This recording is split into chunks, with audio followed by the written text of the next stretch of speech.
Good morning, good afternoon, or good night from whenever and wherever you are watching us. I am Cameron Scandal. That is Stephen Treffler. We are the sound. Thank you so much for joining us here today. We got a great show coming to you. We got a couple brand new segments. Well, one new segment and one just new thing we're going to talk about. But we got a good show for you. We put a lot of time and effort into this. Without further ado, let's get right going. Get right into our first topic of the day. We are going to continue our series of ranking the top 20 players going into the 2024 NBA season. 2 episodes ago, we had done players 1 through 5, so we are now going to do players 6 through 10.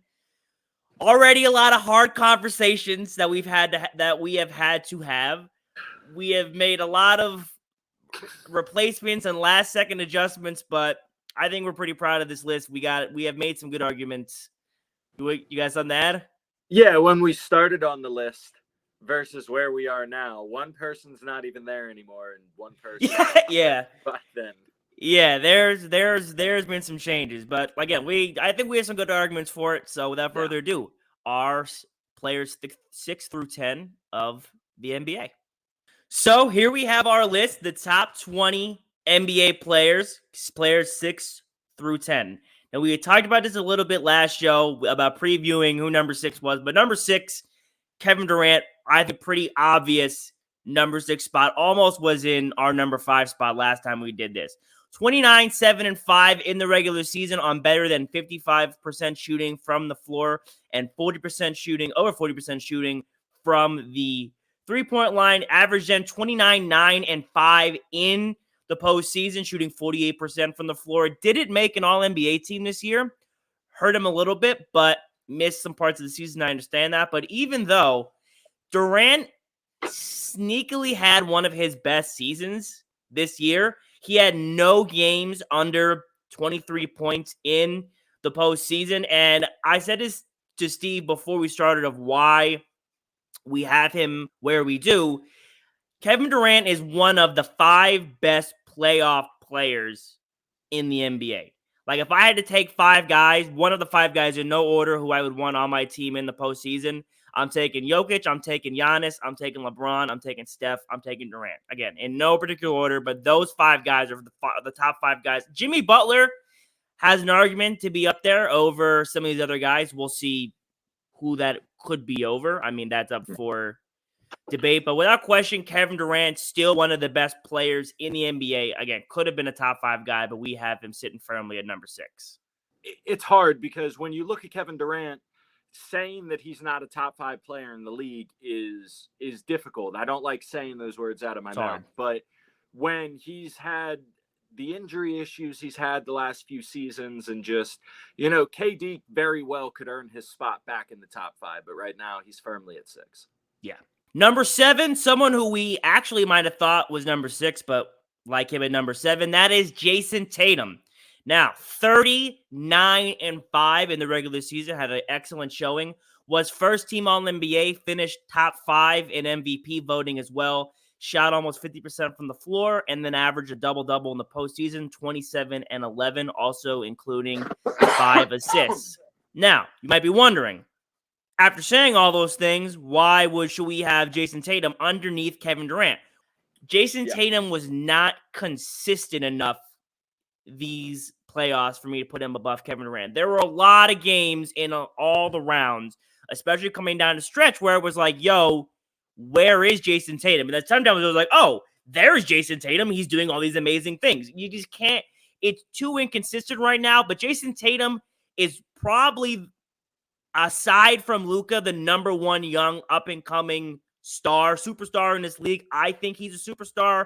I think he could be a future MVP of this league. He's already proven he's someone you can build around or have on your team as the number 1 option, and it can produce to high levels of winning. I mean, he just made a finals 2 years ago in 2022, losing to Steph. And I think every single year he has these, I don't want to call them playoff failures, but just these playoff experiences where he gets so far and loses, or he can't really quite be consistent enough, or he just plays people who are outright better than him, things like that. It just keeps adding to his resume and things that he then knows how to do a year later. And it's just things you build on in your career to get you to that next level. Already doing that at a young age. So we got Jayson Tatum sitting at number 7. Jayson Tatum's hard because you and me have said multiple times this postseason, previous postseasons, that there's an argument that Jaylen Brown becomes the Batman once the postseason hits. And that Jaylen Brown's play gets, exponentially, well, maybe not exponentially, but it elevates past Jayson Tatum. So, Jayson Tatum not being able to elevate consistently in the playoffs, I think that's what keeps him at 7. Number 8, the GOAT, King James himself, LeBron James. Now, listen, is LeBron at number 8 maybe too low or too high? No, I think it's just right. Let me tell you why. 29-8-7 in the regular season, 24-10-6 in the postseason, won third team All-NBA. Maybe had an argument to make second team. That's neither here nor there. He averaged in the 3 series in the postseason from Memphis to Denver, 22-11-6 in the first round, 25-8-5 in the semis, and then 27-10-10 on 52% from the floor against the eventual champion Denver Nuggets. There is a fly that needs to get out of here. Shoo. It landed like right on the mic. Did you hear it? I heard it in my headphones. Like, even at this age, LeBron is still impacting the game in significant ways. Now, not the way he used to. He's not taking over. He's not carrying.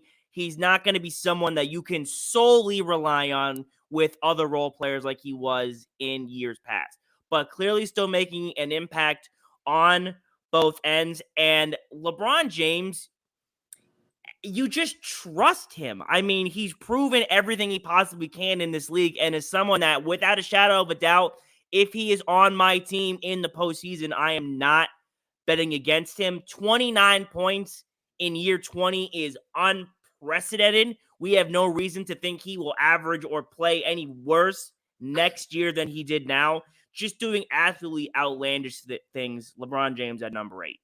If this says anything about why LeBron's at number 8, when the seeding got put out and everybody saw that the 7-seed Lakers were playing the 2-seed Grizzlies, I don't think there was a single person other than people from Memphis who said, yeah, Memphis is going to win that series. Like, that's why LeBron's number 8, because even at a 7-seed, he still said, nope, Memphis who?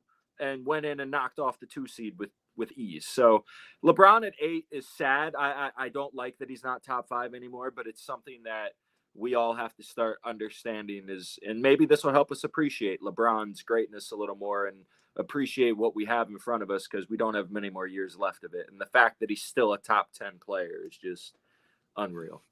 And even against the Nuggets in the conference finals, a lot of people had the Lakers winning that series. A lot of people had the Lakers making the finals. LeBron James at number 8.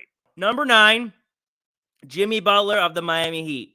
Now, look, I'm still a little salty, I guess, over the finals, but I cannot allow that to take away from what Jimmy Butler has proven and what he has done in the postseason and regular season otherwise. So 23-6-5 in the regular season, 27-7-6, so a dramatic improvement in the postseason. Was also second team All-NBA this last year.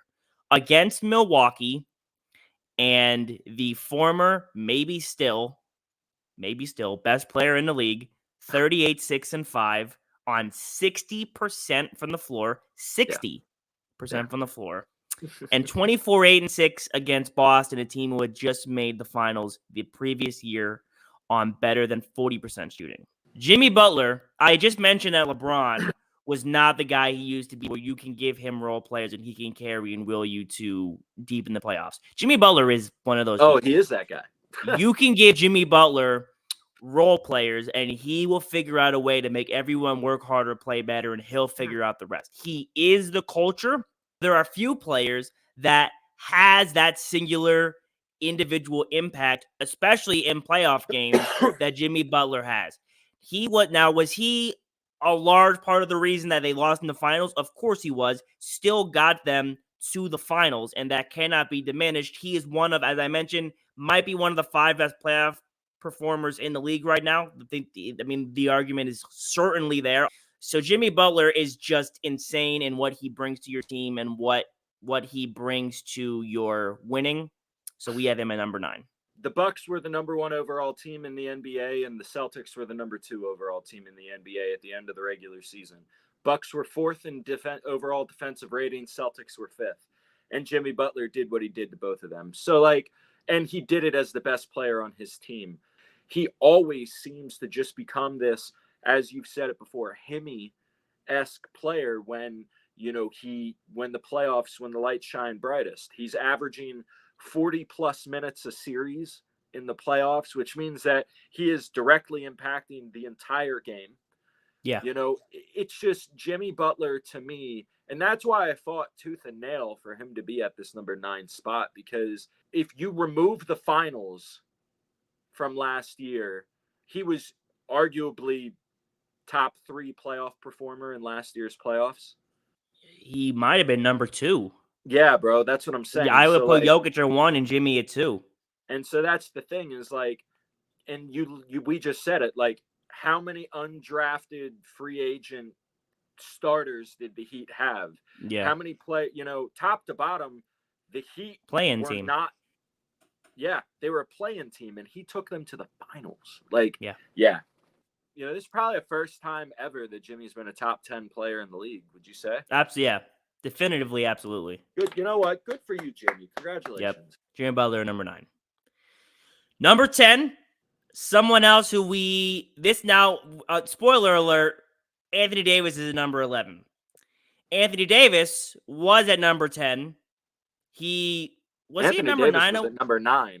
Well, he might have been number 9 at one point, and then we kept fighting things, and he had to get bumped off. So Damian Lillard is number 10, and here's why.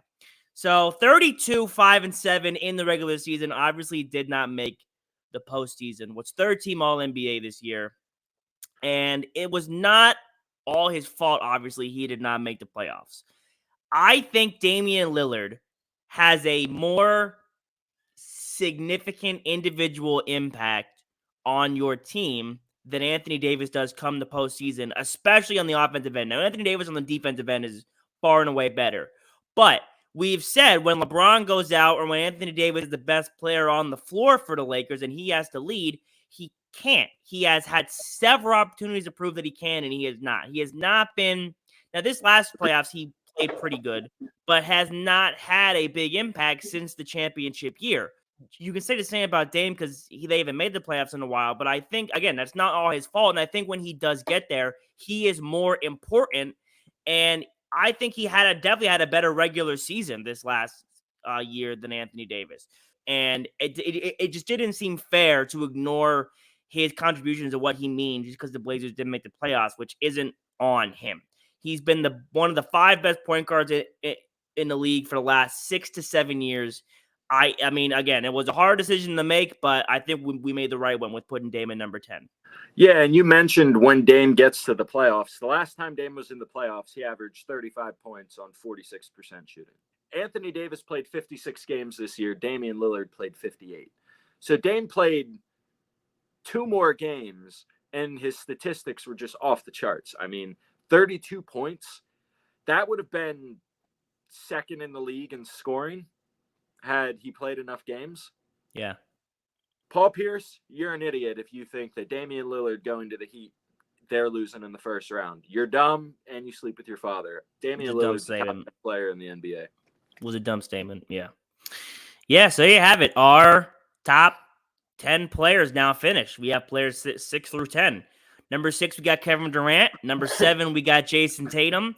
8, LeBron James. 9, Jimmy Butler. And 10, Damian Lillard. I'm excited to see our 11 through 15. I'm sure there's going to be more intense conversations about changes we have to make, but we always make the right ones, and we do the work and we do the research because we're here for you to provide you with the best and most reliable sports information we can. And that's just the service we provide. So you're welcome. Players 6 through 10 in the NBA of our top 20. There you have it. You're welcome. Up next, we have a brand new segment that we are excited to show you. It is going to be everyone's new favorite game show called Who Is That? So, here's how Who Is That works.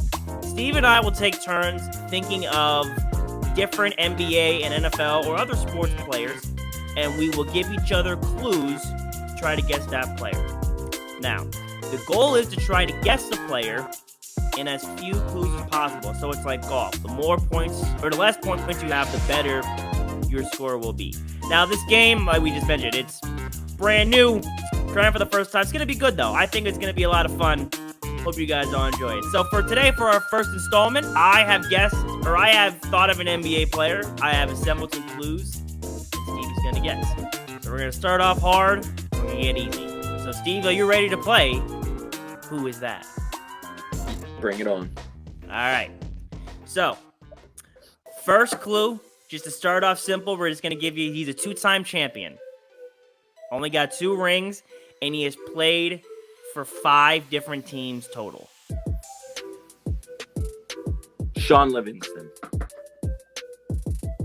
This is not Sean Livingston. It's a good guess, though. It's a great starting guess.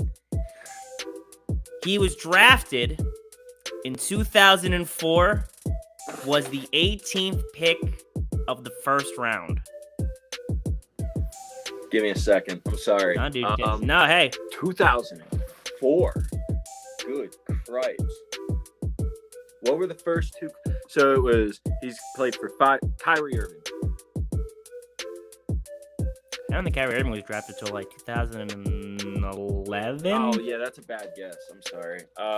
Damn. Well, it was a guess. So. Okay.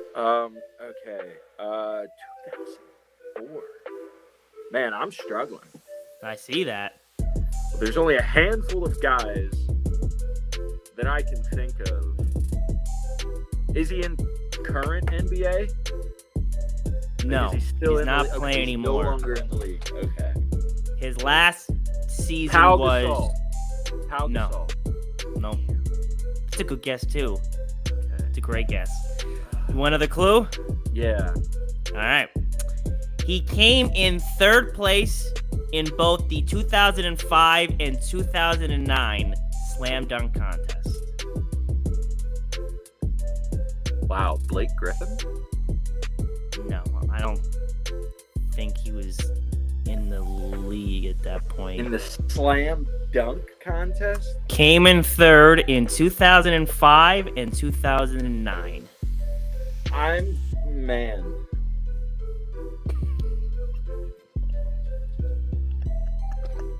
DeAndre Jordan? Nope. Man. Well, that's 5. I got nothing else. Oh, dude, I got more clues. You can. Oh God. Okay.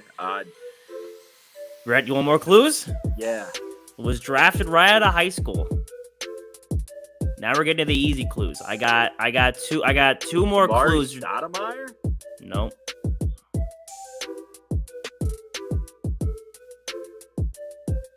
He had to be one of the last guys drafted right out of high school.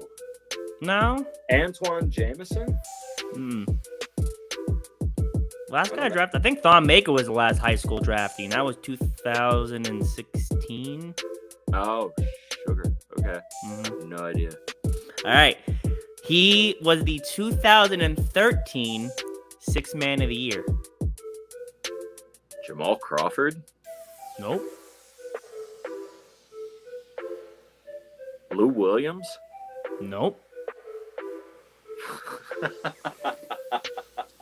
I can give you one more clue, and it's just I can just list off the teams he's played for. Oh, God. Okay.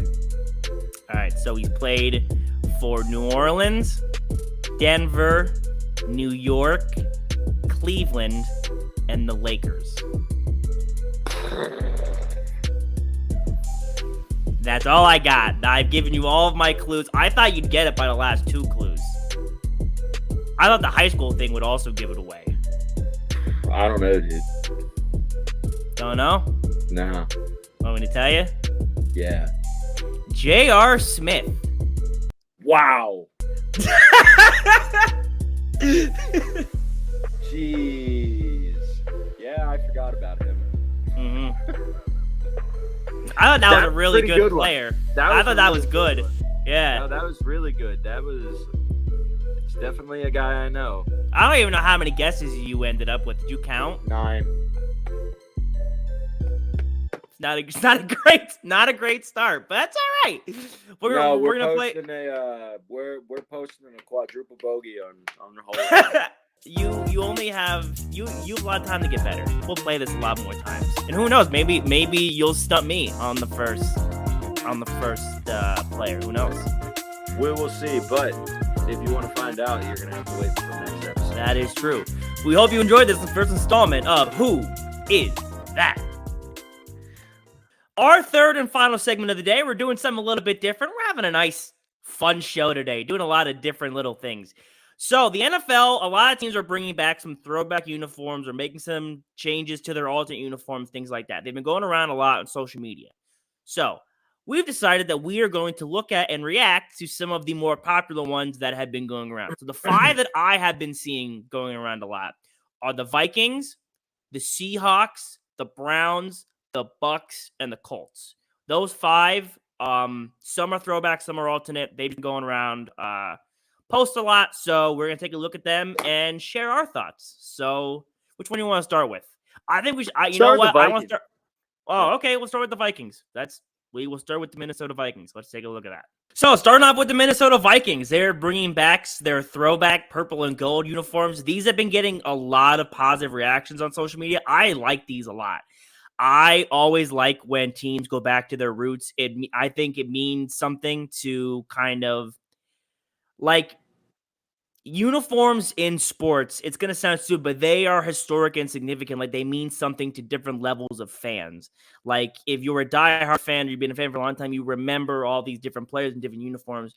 These are like the all-time classic Vikings uniforms. I really like these designs. I think they're going to make the players pop on the field. So these are pretty. I give these a solid like 8.6 out of 10. I started watching football when I was 5 or 6 in the 90s. So some of these uniforms I still remember being worn by players. Yeah. You know, Cunningham and Moss and Dante Culpepper. But either way, you know, you start looking at the old Vikings players, and these are just, you know, imagine seeing Justin Jefferson. It's going to look like Randy Moss. Or imagine seeing like some of these guys in these uniforms. I mean, I love the vintage look when teams decide to do this stuff. I like these jerseys a lot. I'm going to give them an 8 out of 10. Yeah, these are cool. These are real sick. All right. I want to look at Indianapolis next because those have been getting a lot of mixed reviews. So let's check out the Colts ones next. So here we have the Colts new uniforms, Indiana Knights. They're kind of just the same, except they have a black helmet. Here's what I'll say. Duke has some cool football uniforms where they mix up the black and the blue. Black and blue is a really cool color combination, but if you're going to go for it, you got to go for it. Like, there's no black in this uniform besides the guy's arm sleeve, and that's a personal choice. Like, I don't understand. Like, this is not a big he looks like a blueberry to me.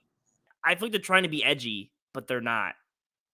Yeah, I mean, if they were going to make the stripes on the pants black and you know, some of the other thing, you know, maybe their socks are black instead of, you know, but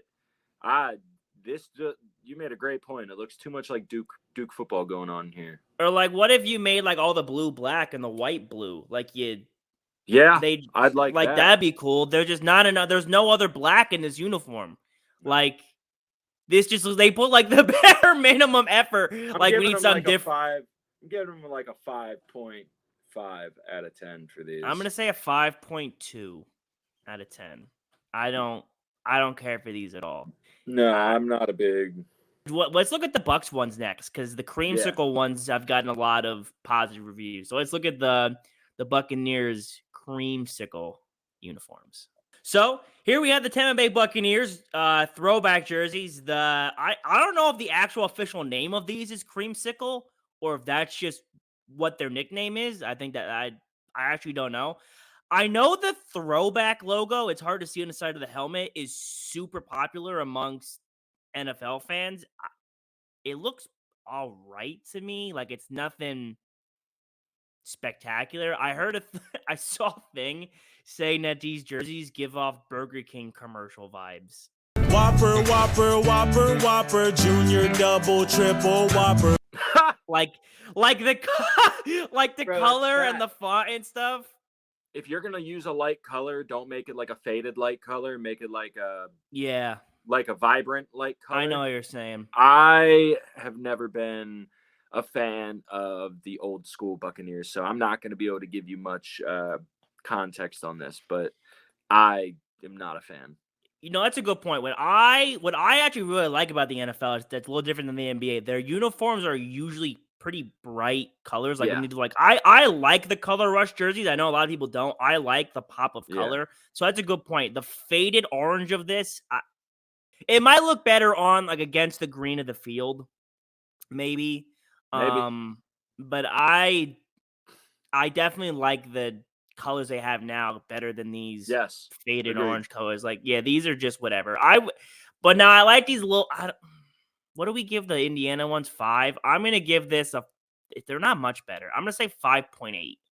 I'm gonna give them a 6 just because I do like them better than the Indiana, but Miami Dolphins orange and Cincinnati Bengals orange is the orange that I prefer if you're going to wear it in the football league. This faded orange, I don't know. It's not. No, it's not for me either. Let's go from orange to a different kind of orange with the Cleveland Browns. Let's look at that. So here we have the new Cleveland Brown uniforms. I think it said the name of them was a whiteout or something like that, or something like a white stripe. I forget what the title was. Something with white. They're fine. They're okay. I like these. I was gonna say I like these better than Indiana and Tampa Bay. I think the visor, that guy's colored visor, adds a different element that not everyone's gonna wear. The visor's the coolest part of this entire uniform. Yeah, I don't hate the I like the black accent marks to it. I like that it's all white, but here's the thing though, like white for football is pretty basic. Like white in basketball too. Like white uniforms, unless you're gonna do something like the white Bengals uniforms, they're cool. They're really cool. Like if you remember, I don't know if you remember when LeBron was in Miami, they did the whiteout for the Heat uniforms. Those are cool. So if you're gonna use the white, you have to embrace all the white. But if you're just gonna use a white base with other colors that makes it important or cool, I don't really care for that. But these are fine. I like these better than the other ones. So far, the best ones we've seen. Those are dope. Cincinnati Bengals.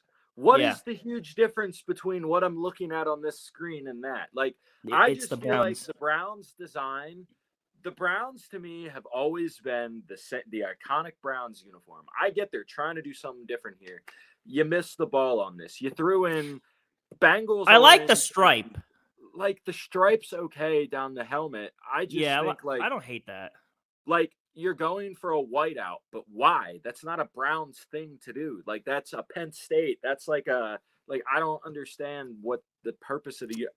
You're gonna get a 6.8, guys. I was gonna say 6.4 or 6.2. Let's go 6.5. Let's split the difference. Let's go 6.3. I'm giving a 6.3. They're fine. I think this flies back.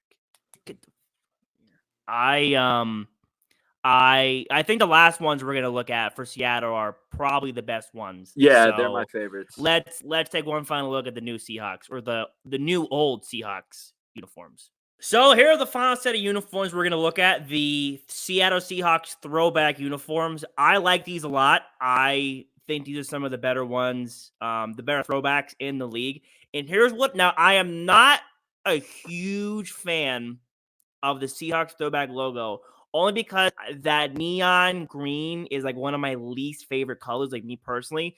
But they don't abuse that color in these. It's just like little accent marks, which is great. I love that color blue. I think they don't. I like just the plain helmet with the logo going across the side. I think these are very tasteful. They're not trying to do too much. I also am not a huge fan of this color green, but like you said, the areas where they use it make it just enough, not it's not over the top, it's not too little, it's just the right amount of that green. And the places where they have it are where either the logo is so that you're paying attention to the logo, or on the pants, which gray with the blue and that green. It's is very actually, nice. Yeah, I like these a lot, dude. These are my favorite. They're getting a 9.5.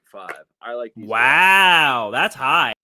NFL stars aren't always recognizable unless you're like, you're an NFL person because they're wearing helmets and all that stuff. Like not a lot of people know what linemen look like because they never see their faces, right?